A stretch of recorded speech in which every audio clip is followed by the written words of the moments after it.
Hey, welcome to On the Mic. Today on the show, national TV host from Channel 10's The Loop. I'm a Celebrity, Get Me Out of Here, Whack the World Animal Championships, and my favourite, Prank Patrol. With a little help from the lovely Bianca and her hooter. Oh, shit! I pulled a couple of pranks myself. This fake coughing is all part of it. If you're listening to the podcast on iTunes, you can watch my YouTube channel or Facebook/Mike Goldman Live. And don't forget to subscribe.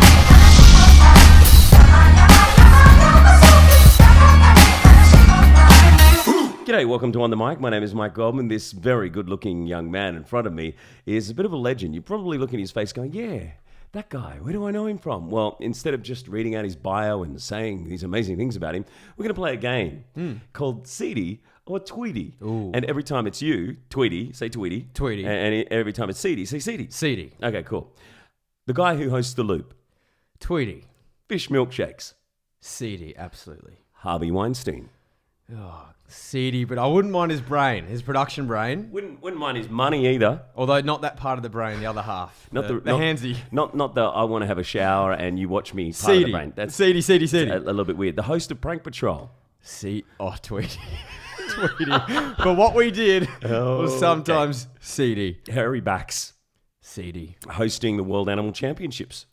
Tweedie. That's you. A lemon. Seedy. Different kind of seedy. Yeah. Thought I'd throw it in there. Studio 10 reporter. Yeah, Tweedie sometimes. A Brisbane boy. Brizzy boys. Tweedie. Goldman, yes. Bin juice. Seedy. What? You know what was seedy? Your night last night. Oh, not washing your hair. I wash my hair sometimes, but yeah, seedy Tweedie. I read online you hate washing your hair. Oh, mate, you've gone back in the archives too far. I went way back in the archives. I'm a Celebrity, Get Me Out of Here. Well, I host a Facebook show, Tweedie. Yeah. So yeah, that's you host the show. yeah, it was good fun. Bad teeth. Seedy Tweedie. Farts. Seedy. Farts. Sometimes. Seedy. Oh, we all fart. Come on. And he's on the mic right now. It's Scott Tweedie, ladies and gentlemen. Mikey Goldman, how good is this? Do you remember the first time we ever met? I bet you don't. No. All right. Oh, no. Was it at the Arias? No. No. It was in Brisbane. Yeah. Okay, I was driving this guy around in a Nova car in one of the Sandmans, and I had to come to your house. You lived in Bulimba. Yeah. I had to pick you up and take you to a car wash. I can't remember what we were doing there, but you were doing a live cross for Ash, Kip and Lutzi. So that was, you wouldn't even remember that. What's that all about? I don't know. I was like 21. I was a uni student getting $25 an hour. I was probably hungover. Had to pick up the guy that hosts Big Brother, and it was amazing. But that's when we first met. Oh, shit! What the... Is there someone behind you? How did you do that? Yeah! Oh my God! How long have you been hiding there for? The whole time. 5 hours. Oh my That's God. Bianca. Hey Bianca, how are you? Good to see you. Oh. So you're just waiting and waiting and waiting. Can you hurry up and do the air horn gag? That's good. I only swore a little bit. Well, yeah, Prank Patrol. If you're listening to this on the podcast going, what the fuck just happened? Well, Bianca was hiding behind a big picture and my girlfriend, and she just jumped out with a hooter and made a hell of a lot of I noise. thought that was hooked up to your other housemate next door, and he did that. And I was like, how good's the production of this place? You know, I was at an exchange when I was in grade 10 in America, and I partied one night, and I was sleeping in a basement, and the American guys came in. There was me and another Australian guy. We were asleep. Yeah. And they came in, shut the door, pitch black, and then had an air horn and just pressed it for like 2 minutes. Do you know how scary it is when you wake up, you cannot see shit, how loud this is? It's the scariest, like, ever. Mate, I'm going to get you back with this. I'm sure you are. So we met back to where we were.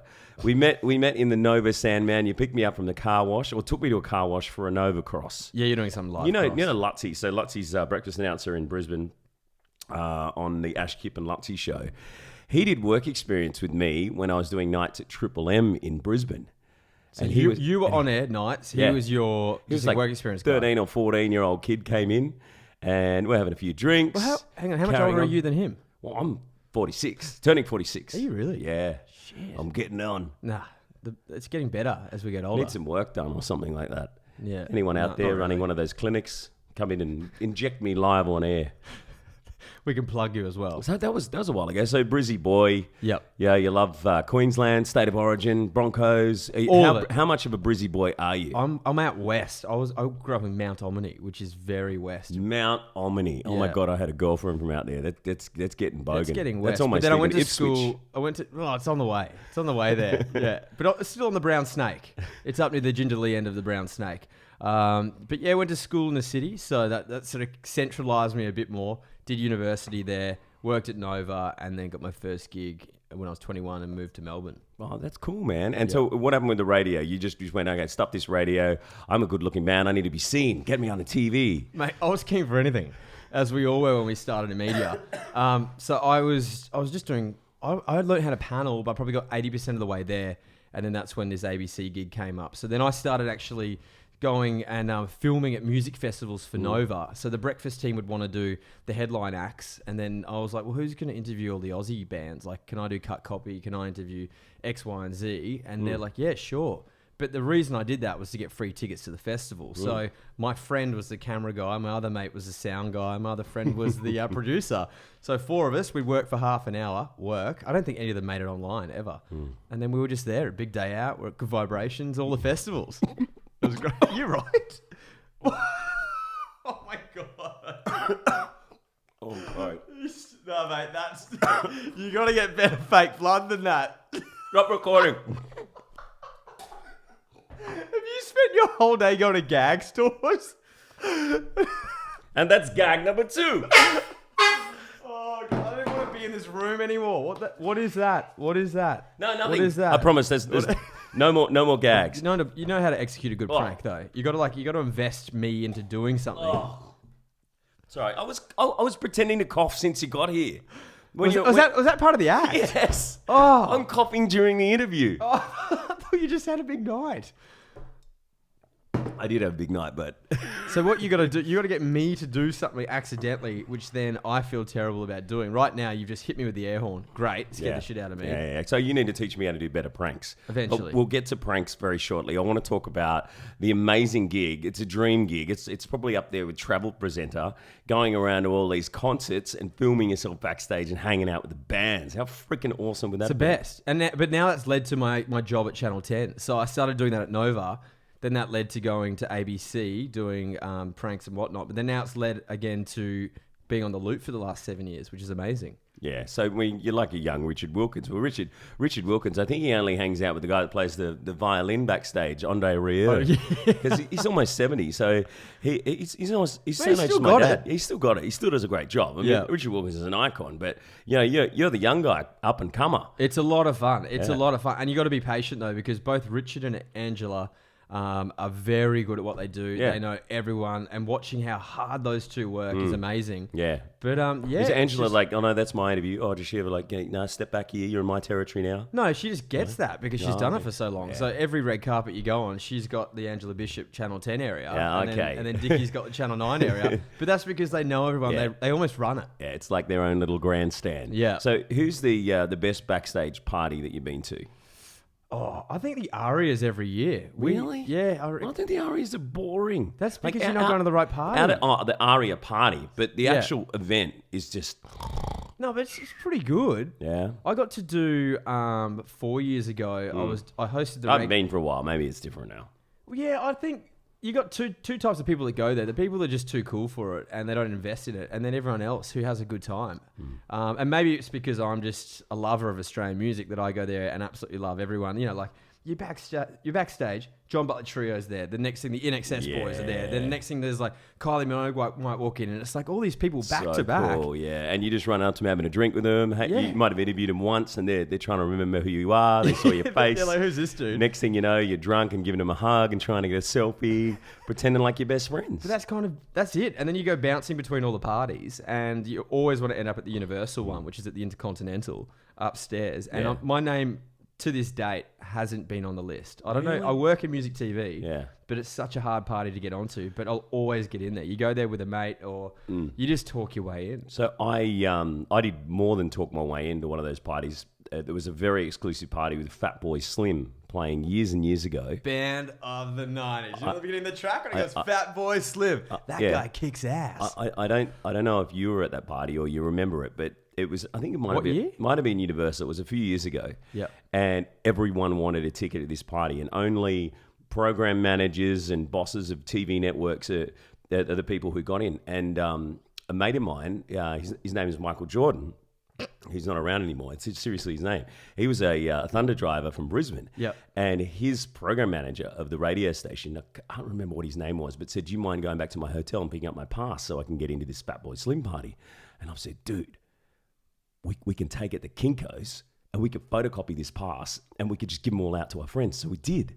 We actually took it and we laminated and everything. We did the photocopy front and back, and we got about 10 of us into the Fatboy Slim party, like free drinks, food. Where was it? And we were so pumped. I think it was the Intercontinental Hotel. Yeah. But it might have been the, I'm pretty sure it was, yeah. It was, God, there's so long. This is like 15 years you'd ago. have put that much effort in, but they would have just let you in straight away to glance at it. No, but they didn't even look at it. But when we got there, we got into the party and Fatboy Slim's playing, and it was the most shit party we've ever been to. Because when he DJs, though, he doesn't play. He just goes... Yeah. No, but he was great. But there was no girls, no people ready to party and have a good time. It was all these all the suits, soddy old suits that were there. Oh, who's this old chap again playing all these songs over there? Fatboy Slim. I think we play his songs. And so we left. So we went to all that effort. The most exciting thing about that one night was the fact that we got in by photocopying passes. And I'm not saying that you should do that, by the way. That's well, a lot of people now do it for Coachella. I'm not encouraging jumping fraud. fences isn't great, but when you get in for free, it's amazing. Yeah, exactly. Why the hell not? It's funny when you say that because a lot of these industry events we go to, they're actually like... I still reckon I'm an everyday punter being in there, and I love it. Yeah. But a lot of people just get over it, and they don't even enjoy the night. Bublé played last week. Yeah. For Smooth FM, and like 80% of the crowd was all clients and like program directors and all those sort of people. Yeah. 20% of the crowd were winners. Yeah. He gets out there, performs his first song, and he was just like, What's with you guys? He literally goes, have you all been punching bongs? He's like, what's going on? Over the next 10 minutes, got everyone up and jumping. And he was like, look, I want you dancing. I want you doing this, doing that. He goes, break the facades. Let's get into it. And then it was the best performance ever, which is why, hands down, I reckon he's one of the best performers I've ever seen to date. Yeah, he's so cool. I remember I saw the Four Tops and the Temptations at the Hilton Hotel. And it was like really hoity-toity kind of event. And they had tables and it was a dinner thing. And they said, this room needs a kick in the ass. Why don't you all stand up right now, push your tables back against the wall and the chairs. We don't need those tables. You're eating your dinner. Get down here, let's party. And everyone just went, yeah, all right. And like people are turning tables over and shit, and security's running around going, no, don't do that. And the place just went nuts. But you need someone like that because especially Sydney, I don't know about... Yeah, Sydney crowds are hard to get going. Everyone's sort of got their guard up, but everyone's there to work and like it just... But when you can loosen up a Sydney crowd, then they go wild. Yeah, like I do the Sydney Kings courtside announcing. And sometimes to get the crowd going, and a lot of people coming to basketball for the first time now that Andrew Bogut's in the team straight from the NBA.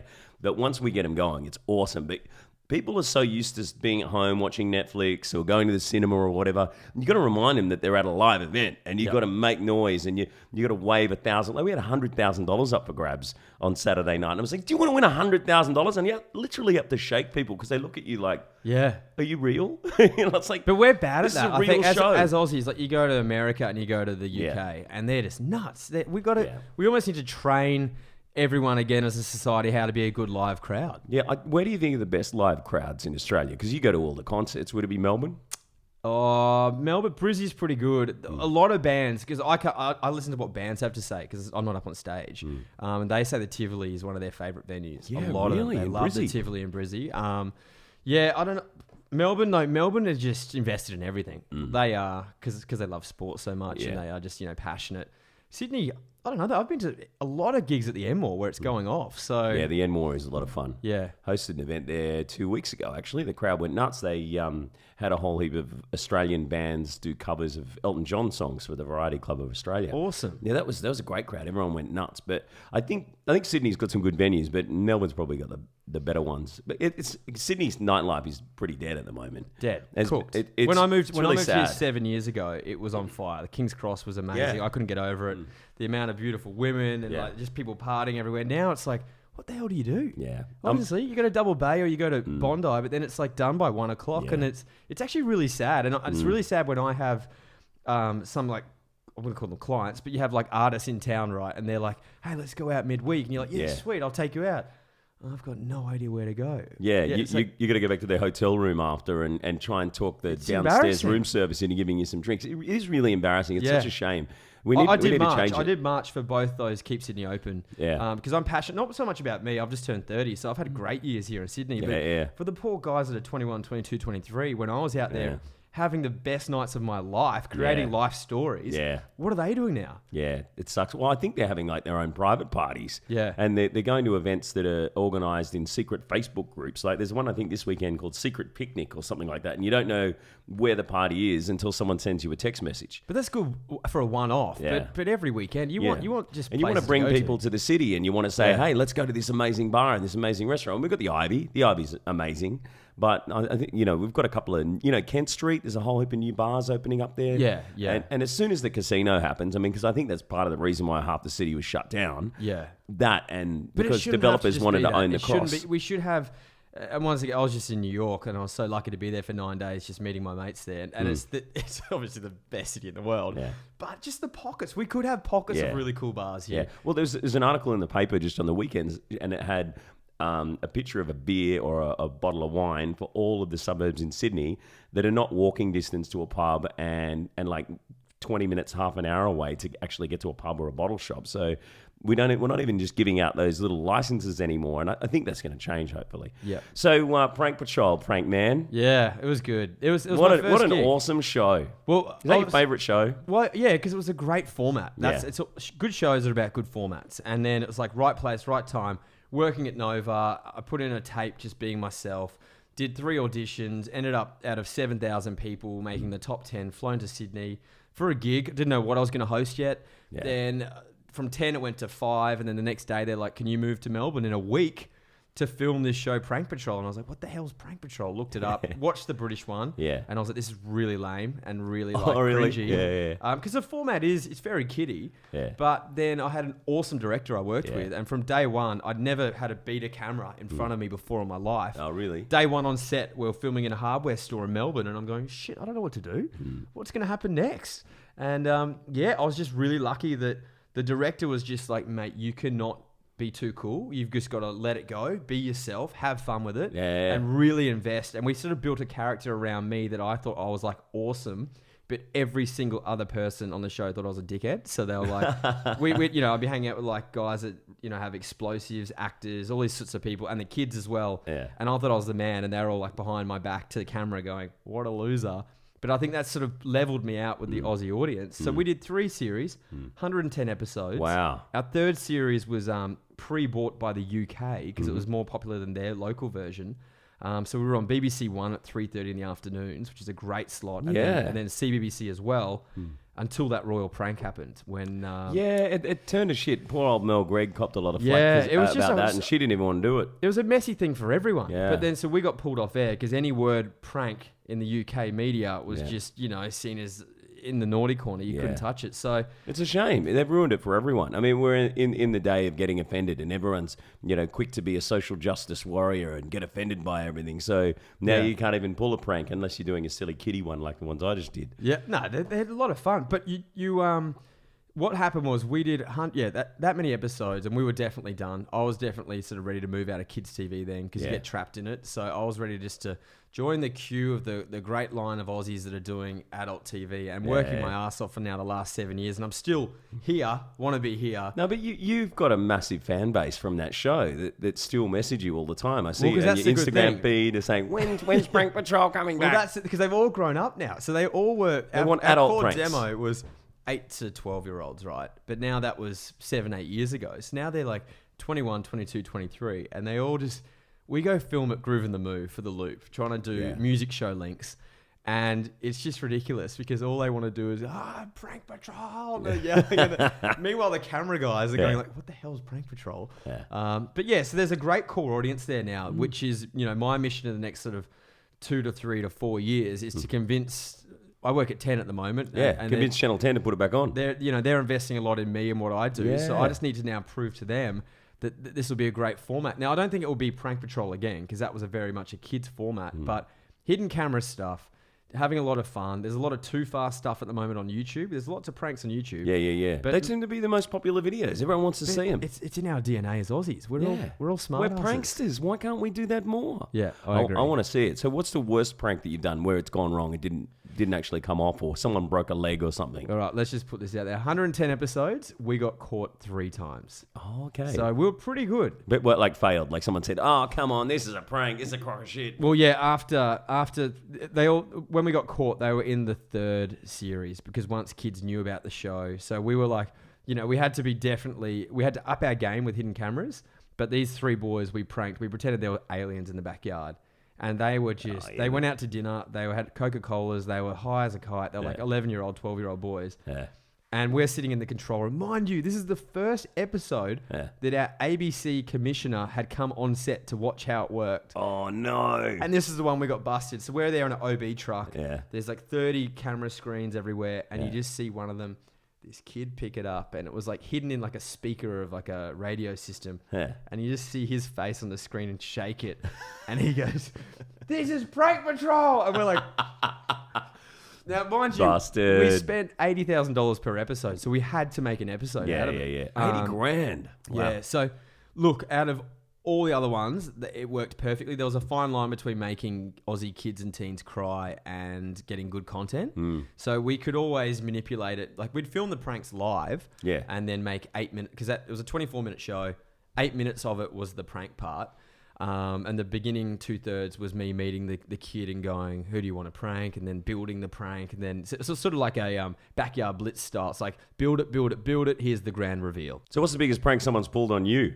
No one's got me good yet. No one? No, I'm waiting every day. Okay, so... all the years of doing the show? The music show, they got me, but they could have just milked it. So what they did was, for the April Fool's week... they said Liv, who I work with normally, she was sick. Yeah. And they brought in Denise Drysdale to be the co-host. Oh. And so she hadn't read any of the scripts, and I was like, well, that's fine. I'll work the auto cue, be the anchor. Yeah. And she can just, have little bits of input here and there. And then we did the opener to the show, and she just started like going off on little tangents, and I'm like, jeepers, how do I pull her back? Yeah. And then it got to a point where she just sort of cracked it and was just like, I can't do this. She's like, oh, they want me to be on the show to cross-promote Studio 10, but she's like, I can't do this. And like looking at me, and I'm like, no, Denise, this is fine. Like, you're doing a really good job. And I was like, seriously, I'll drive it, and you can just have fun. Just sit there and have a good time. And she was like, she could have from that point really taken it to another level. Really? And that's when they all ran out like, we got you. And I was like, you did. I was invested. But you didn't get me to a point where like... That's an okay prank. They didn't get you good enough. No. Someone needs to really get... So if you're watching this right now... I'm really gullible. And like I'm really invested in... Well, you didn't believe the blood thing. No, that looked like shit. Because you'd already had a prank pulled. That wasn't... Well, no, it just didn't look like red. You can tell the colour of blood. Wasn't good fake blood, was it? No, you got it from the $2 shop, didn't you? Yeah. Absolutely. So what about the best prank? Best prank The most hits on YouTube. We don't really put them on YouTube. Hey, you can only watch them on ABC. Exactly. I love watching the Ashton Kutcher show. Punk'd. I think Punk'd, yeah. Amazing. That went for years. Yeah. And they used to spend like $1 million on some of those episodes. You where have they to do the spend craziest stuff. Best one we did was we had 3 teenagers in school, in a Melbourne school. They were about 13, 14 years old. Yeah. So we rehearsed on the Sunday, because obviously you cannot be in a school with cameras without the whole school losing their shit. Yeah. Rehearsed on the Sunday, and then at 6 a.m. on the Monday morning, we had all our camera guys hidden in walls ready to go. These kids went to their normal classes. They got called out, and they were like 1, 2, 3, 4. So there was 3 of them we were pranking, and a girl who was pranking them. They got called into the computer room, and they're like, hey guys, look, just for the next hour and a half, we're just going to get you guys to test out. We've got some different ideas for the Victorian state curriculum, and we just want to test it with you guys. Cool, yeah, sure, great. So we had an actress that was the teacher, and she was like, look, can you log into the computers here, into the government website? And then her login wasn't working on the big screen. So she quickly calls up and goes, my login's not working. So writes her username and password on the board. Yeah. Still wouldn't work. So she leaves the classroom. The girl who's pranking her friends goes, let's log in on her one and see if it works. Logs in. It does work. Yeah. They start then like messing around with things like, changing their grades, and then they were like, let's change the power so the lights would dim, and then they're like, press this, the school bell would go off, and they were like, like, oh my God, this is legit. She walks back in, and she's like, still not working. So she's like, oh, I'll log into the national one. Okay. So then she does her username, password, walks out again. We get the girl to go, look, guys, let's log in again to this one. And they're all kind of like, no. And she's like, let's do it. So they do it. And then they start pressing more buttons. Press this button, magical button, very big on the screen. It says Australia-wide internet. They click it and it goes, bang, internet down. It says internet down on every computer and on the big screen. Teacher walks back in. She's like, what have you done? Starts to freak out. Then we get 3 real teachers to walk in. That's so good. And they're like, hey, is your internet not working? And they're like, yeah, no, it's not working. So then we get a third real teacher to walk in. She's on the phone and she's like, you guys might want to turn the TV on. Now, we pre-recorded the day before a helicopter hovering out the front of their school with an ABC reporter. And she's like, yes, ladies and gentlemen, the internet has gone down in Australia and we've traced the source to this school here. Meanwhile, there is a helicopter hovering outside the classroom. Oh my God. The chopper lands. Chopper. Real chopper. That's great. Chopper lands. The 4 kids get called into the principal's office. Yeah. The principal, weirdly, Summer Heights High. Yeah. The principal of that is the principal of this school. She's a real principal. What? So she was in on it with us. That's great. Calls them into the classroom. By this point, 2 of the girls are crying, and we sort of had to go, it's not as bad as you think, but you guys have all stuffed up. So she's like, look, the internet's gone down. We know it was you guys. And we got the girl in on it to go, it wasn't me, it was them. And the looks on their faces, they're like, oh my God. So she goes, look, it's not as bad as you think, but you're in a lot of trouble. She's like, look, all you need to do, go outside. The media's out there. So we had like... Tell them what you did. We had like a scrum of like 20 actors. So then they all walk out there and they're like, once again, 2 of them are almost crying. And they're like looking real sheepish and they were getting interviewed. And then I was out the front for the grand finale with a SWAT team. And I was like, come out with your hands up. By this point, it had gone so well that I could give it away. Did they believe it? They believed everything. They believed everything. So I got them to come out with their hands up, walking high knees down the stairs. And I'm like laughing into this megaphone. And then I was just like, you've been pranked, did the grand reveal. And it was mixed emotions. The girls were just mortified. They were like, how dare you? So that's a fun kids prank show. Yeah. But would you do one a little bit later on Channel 9 or 10 or 10 obviously, where you maybe some gory pranks? Best. Like car accidents. Well, do you remember random stuff like Punk'd, Ashton Kutcher's show. Like that, do you remember that was Surprise, next level. Surprise? That was a great show. Right. There was a great one on Sam Newman where he was in a car out in the middle of the bush and there was all these random stop signs, traffic lights. Yeah. So he'd pull up and they would just be red for like 3 minutes. So he was like, no one around. He's like, stuff this. So then he would drive through it. Out of nowhere, a chopper would come and land in front of him. And they're like, you just ran a red light. And he's like, what? This happened like 4 or 5 times until the point where he was just blowing up. And then, like pranks like that. Where you're smart. Adult pranks. They're full on. But I want to do it where it's got a bit of a twist. You want to do it where you reward like a local hero or someone who's a legend. Say Barry, who runs the soccer club in Perth, right? He's been running it for 60 years and every bit of spare change he invests back into the soccer club. And I would love to like mess around with him, but then there's a reward for him. So like one day he comes to his beloved soccer club and there's like an excavator there and they're digging up like Aboriginal remains and he's just like, what are you doing? This is my pride and joy. Yeah. And people are like, sorry mate, it's now in our control, get out of here. So he thinks he's getting absolutely screwed over, but we're renovating it, and giving him a brand new shed, new fields, new jerseys and whatever. So like there's the good with the bad. I want to see ghost pranks. I want to see stuff where you tell people that the house is haunted, we're going to take you in there or they've just heard a rumor that the place is haunted and then all of a sudden just shit starts happening. Scare tactics. You like scare tactics. Scare pranks are my favorite. Like that one, there's a guy who has no legs and he's cut off at the waist and he does this prank where he gets... Is he the rat? He gets someone else who is the bottom half of his body and the legs, and he puts himself on top of them, and he'll like have an accident. It's a video on YouTube. He'll like have an accident or pretend to get hit by a car, and then he's split in 2, and people are screaming, and then he gets up on his hands and just runs away on his hands. That kind of stuff is awesome. There's a similar one on that Scare Tactics show where it was a little person. You can't say the M word anymore. The little person. Shetland people. Yeah. I think they like to be referred to as. Pony people. A little person, and they were dressed up as a rat, and this guy had like a phobia of rats, and he got locked into a... with a big rat. Yeah, a science room, and then all of a sudden this guy came running out, and he's just horrified, like literally clawing at the wall. And it was like, it's a bit too far. But people never come back from their massive phobias when people play pranks on them like that. Like clowns. Like people have this massive fear of clowns. I remember Bree from Big Brother used to freak out all the time whenever there was a clown around. It was actually really serious. And I think she had a problem with little people as well. And when she saw a little person that was a clown, I hired one for a birthday party one year just to get her. And my God, she freaked out big time. No, got a good behind the scenes story for Prank Patrol. Yeah. We're on the Gold Coast filming, and I won't name the boys, but we were doing this prank where it was 10 years ago now, enough time.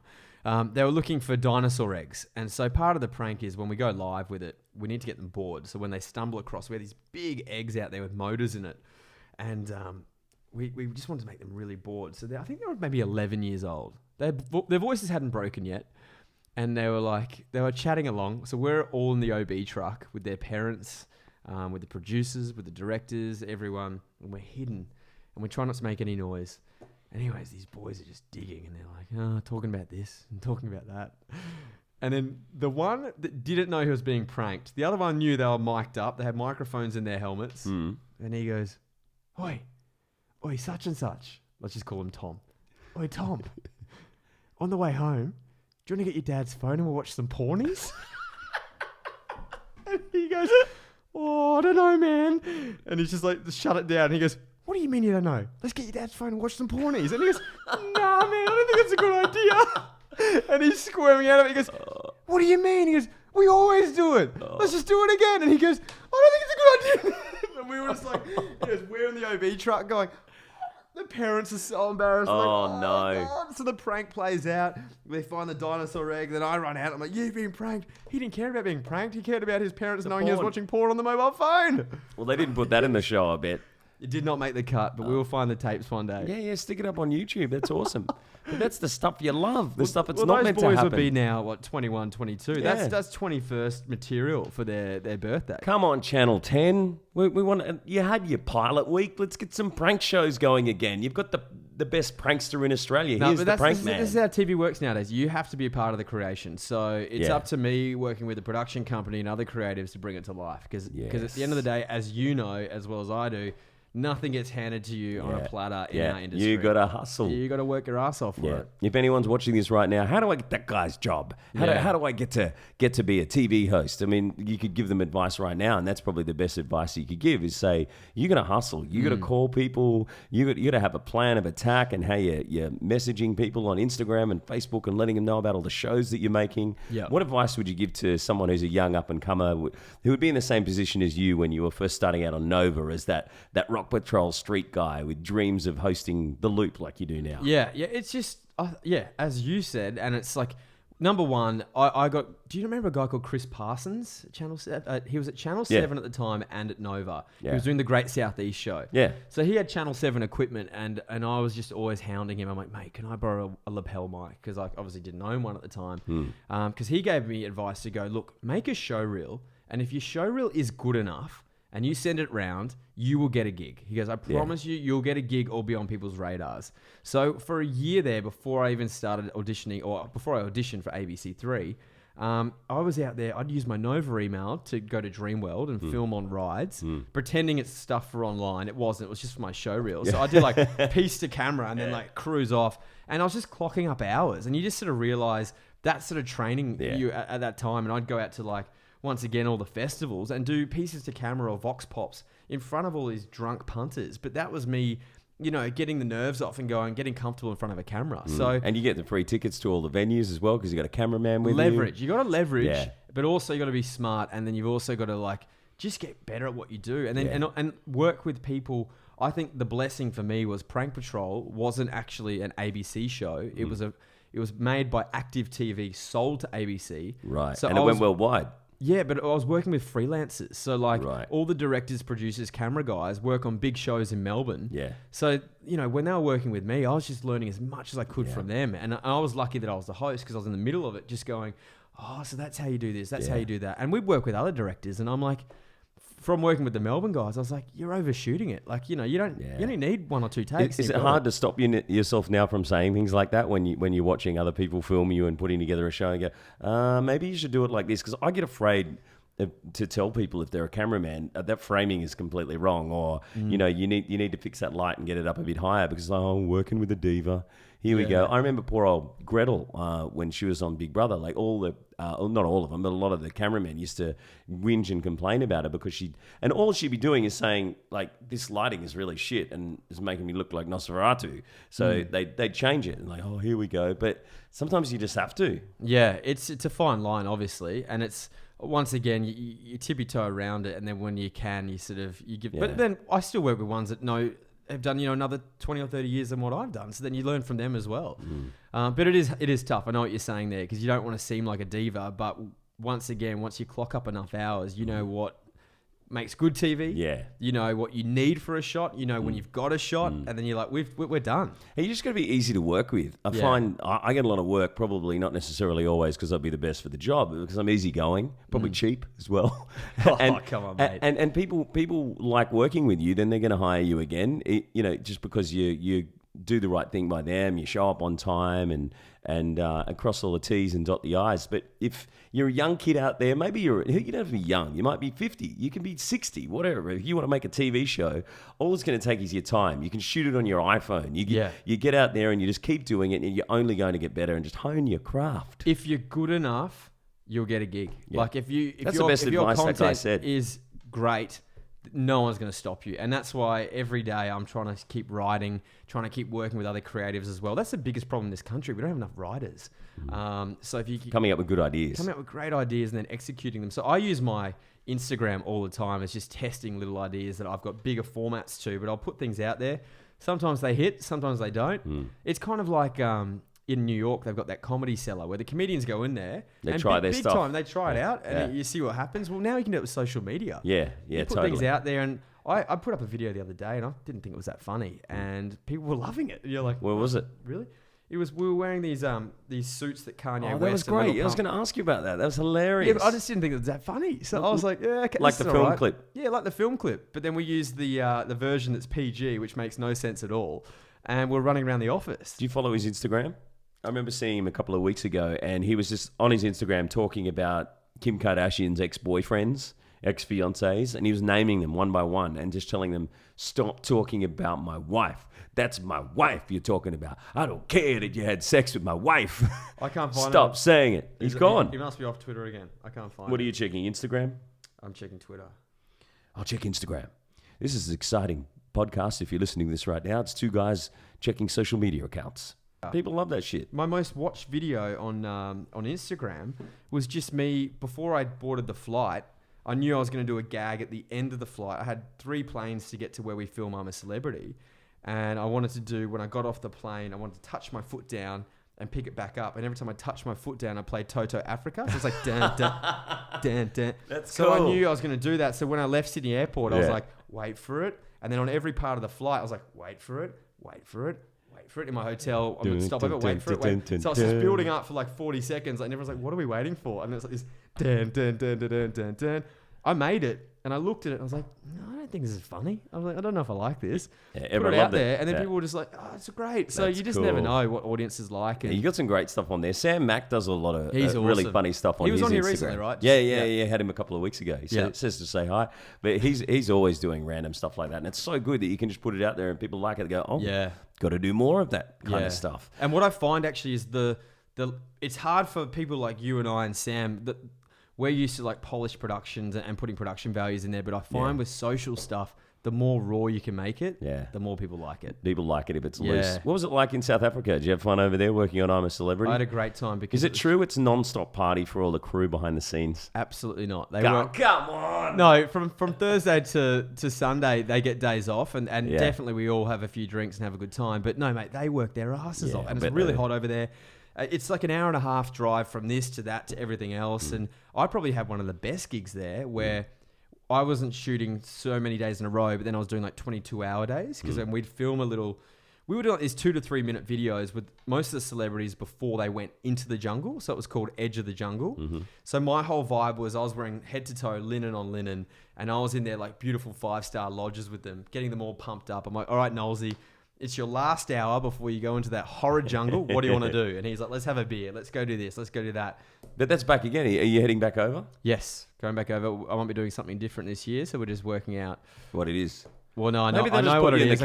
They're putting you in the camp, aren't they? No, hell no. I'm not a celebrity, so I'm not going in the camp. You are, man. No, I want to toy with it. I want the TV every week. I want to mess with the celebrities. That's the best part of it. Yeah, and this year it's a shorter series, and they're going to make it a lot more. They're going to put a lot more firecrackers in there because last year they had a lot of stars in there, but they sort of all played it pretty cool. They were too nice. I can't remember if it was. Would you go in there? No. Why not? I've already done it. You've been on there? Yeah. What? I was in the I was on the test run for the English show that's shot at Murwillumbah. Yeah, but you haven't done the actual one. I haven't done the actual one, but do you like spiders? Do you like snakes? I had to put my face in a big bucket of spiders and had them all over my face. I had to swim in a bucket of leeches, all sorts of messed up stuff. The star challenge, you know, where you got to pull the star out of the box when there's all these little critters in the box. Yeah, it's hell. Yeah, they don't have fun. I'd do it. Why not? It'd be good fun. But yeah, I think it was your Instagram, or it might have been one of the other crews, because a lot of the crew who worked on that worked on shows with me before. And they'd just been swimming in one of the lakes near where you guys are staying. And they swam in the wrong spot. And there were heaps of crocodiles actually in the water where they were staying, where they were swimming. Was that you? It wasn't me. No, that wasn't me. In the famous words of Shaggy. Is it really dangerous? Really, everything. Like we have to, everything's security checked where we go, because we are in the middle of the wild there. Like it's not like, oh, there's just a little TV studio here and then it's, nice hotels. It's raw Africa around. And there's like, at night, you cannot walk from some restaurants to your car because you need a guy there with a gun, because if there's a hippo walking around and you get between that and the water, you're cooked. If there's a black mamba on the ground, it's going to chase you. They're like the only snakes in the world that actually aren't scared of you. They'll attack you if you get between them and their babies. So you're constantly thinking, is something going to kill me today? Or am I just going to host a show? It's scorpions. It's baboons. The baboons love females. They go for females. The big alpha males. Meerkats bite you. It's just everything. Cheetahs walking around. The cheetahs, but the leopards. The leopards are the ones that they can't keep out with fences. Obviously, there's no lions walking around, because lions, they can fence them in. As in fence the park that we film in. But leopards jump over the fence. And they're going to eat you. Well, they're very stealthy, so we're a bit too big for them. But they go for like cats and dogs and other animals. That doesn't mean that they won't attack you. So, yeah, we're all like on high alert the whole time. It's not just like, we're in Africa having a holiday. And what's it like working with Dr. Chris Brown and Julia Morris? They're pros, mate. Good fun. Going into it, I was like, they've got a pretty easy gig. They do an hour of live TV a day, and then they are round the clock working hard. And it's weird because every day, I think it's every second day, they do one of those big challenges, like, on a cliff face or out in the middle of the open somewhere. And they always, I don't know how it works, but they're the hottest days ever. So those two are sweating their asses off. Have got to how it works. Got to rehearse, get the safety guys in, check, bring the celebs in, do it with the celebs. And then they go straight from that to doing a live show where they got to do like 2 hours of prep for it, making sure everything's in place. Then going live on live TV, and then do it all again the next day. Do that for 5 days a week. What do you think you'd miss the most if you were in the camp?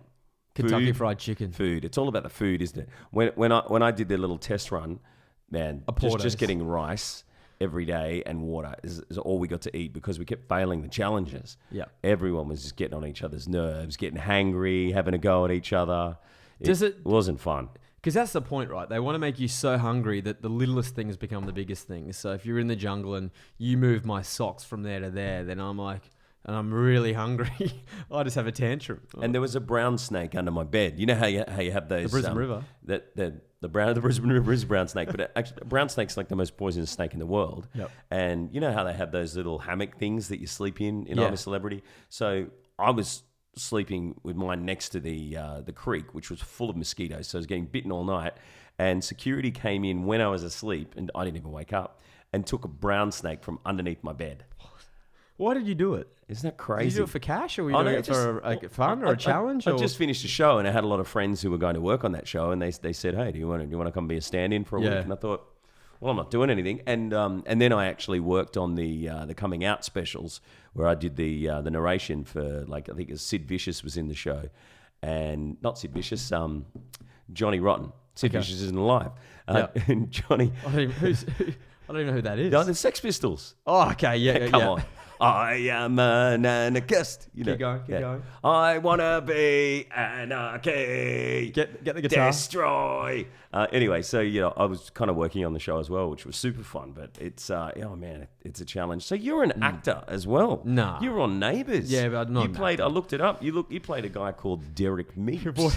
So, I did You don't one look like a Derek Meeps. I did one episode, and when you read, I was like, oh, I wonder if this character is going to come back. And I look who my character is, Derek Meeps. I'm like, it's a one night only gig. They're not going to bring me back. It's not a cool name like Steve Stevens. No, Derek went on there. He slept with Jodie Gordon and then left. So he was her ex-boyfriend. He was a car salesman from Sydney. So he'd come down from the big city. Oh. We caught up in the bar, and then he's like, well, should we go back to your place and catch up a little bit more? And she's like, yep. And in the Neighbours style, I walked into the room with my clothes on, and then I walked out of the room sometime later, buttoning up my shirt. Oh, so there was no kissing or steamy. Didn't even get to kiss her. And my girlfriend at the time just did a Home and Away episode where she got to kiss Johnny Ruffo, and I was off that. Why don't you get to pass someone? So I was like, That's why ridiculous. don't I get to kiss anyone? Haven't they got like a DVD extras for Neighbours where they actually get to see the sex scene or something like off. that? I was just like, whatever, just buttoning up my shirt. That's a joke. And then I revealed to her that I had a fiance back up in Sydney, and she's like, what was this? And this is where Derek's catchphrase came in, and he's like, I thought we were just two friends catching up. God damn it. And an exit scene. She's like, get out. And that was How it. dare you? No, look, I did actually a lot of acting courses. I really like acting.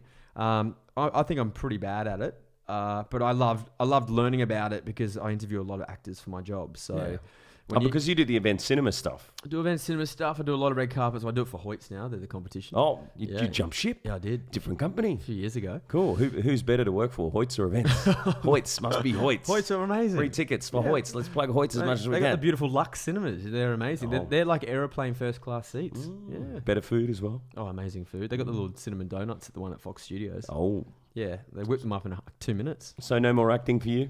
No, I would do it. I think I'd love to do more stuff that's like those Hamish and Andy specials where it's like one-offs, or if Channel 10 brings up and continues on with Drunk Histories or stuff like that. How good is that show? Yeah, it's awesome, right? They did that for Pilot Week. Are they going to run it again? Well, they haven't revealed yet what they're going to choose. Our upfronts are coming up in 2 weeks, so I think all will be revealed then. Once again, I work at Channel 10, but they don't tell you anything internally. Like, it's all hush-hush. I have to say my favourite show that you ever worked on was the World Animal Championships. Whack.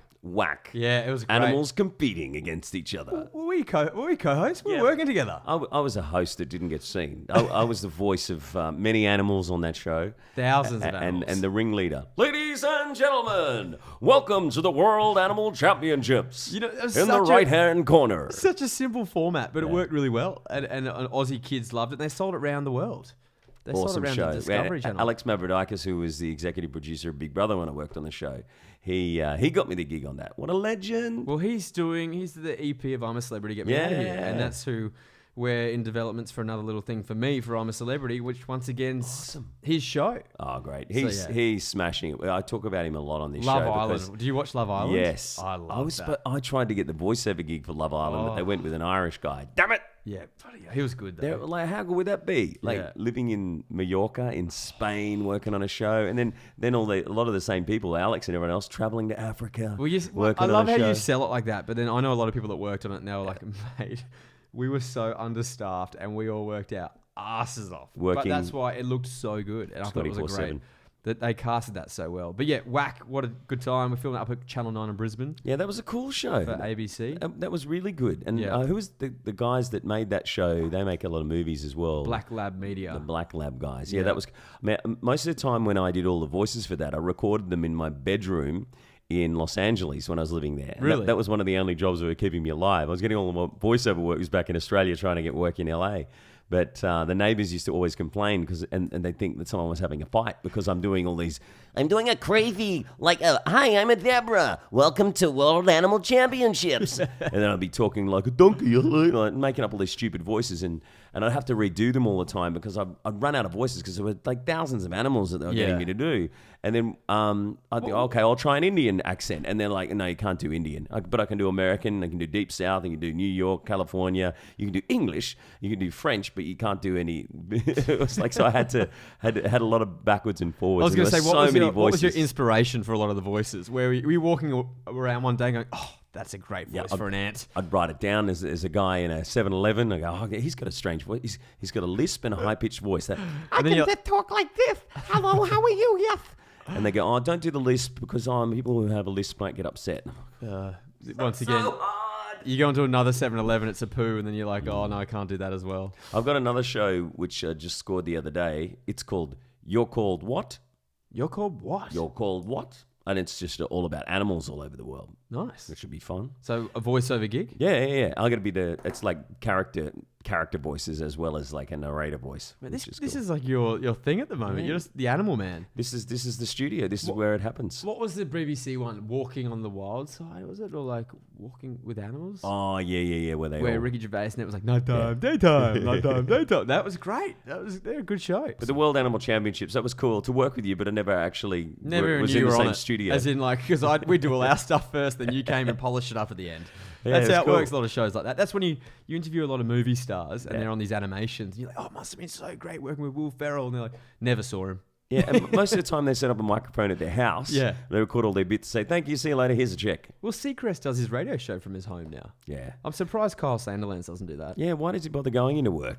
He could just lie in bed. I think he bounces off all the guys around him. That's why. Well, Mr. Tweedie, thank you so much for being on the show. Thank you for thank you for scaring me once. We've scared the poop out of you. Attempting to scare me twice. Didn't work. You get 2.15 points out of 5, I reckon. You really? Yeah, it was pretty good. Do you get ranked on Prank Patrol for how well the prank went? You don't get ranked because they're all meant to be amazing, right? A prank rank. A prank rank. Yeah. Sounds like something else. 2.5 prank ranks out of 5. Well done, Mikey Goldman. Thank you. I appreciate that. I'll be happy with that score. Thank you very much. Awesome. Well, good to see you. I'll see you down at a pub, 2 or 3 streets from here in Bondi. Yeah, let's go down there now. Yeah, to Bucket List. Is that your favourite Bondi bar? No, not really. No? My favourite's Anchor. I don't mind that. Sunday roast there. The Anchor Sunday roast? Yeah, they're pretty good. They sold out yesterday by 7 p.m. though, so not very happy with them. And what about the public bar, Bondi Public Bar? Not bad. I like that about 11 p.m. But everything shuts. That's the problem. Remember White Revolver? Yeah, well, that used to be Bondi Public Bar. That was cool. Yeah, because it had that dance floor at the back. It was so dark that it was like Russian roulette. If you're dancing with a girl and then you offer her to get Might her not drink, be a girl. You don't know what it is till you get to the bar. And you're like, oh, there it is. They had these VIP keys that they gave out to everyone to get in there, and there was this secret door that you had to actually unlock to get into White Revolver. You remember that? No. See, I was never that VIP. When it first opened, I'm like, oh, I felt really special because I had this key, and I went in, and it's like every dickhead from Bondi is in there. Everyone got a freaking key. But all the roosters, like everyone. It was actually, but Wednesday nights there were the best nights ever. Let's get out there. Let's hit the locals. Let's do it. Good on you, man. Thanks for being on the show. Thank you for having me. Scott Tweedie, ladies and gentlemen. Mike Goldman, ladies and gentlemen.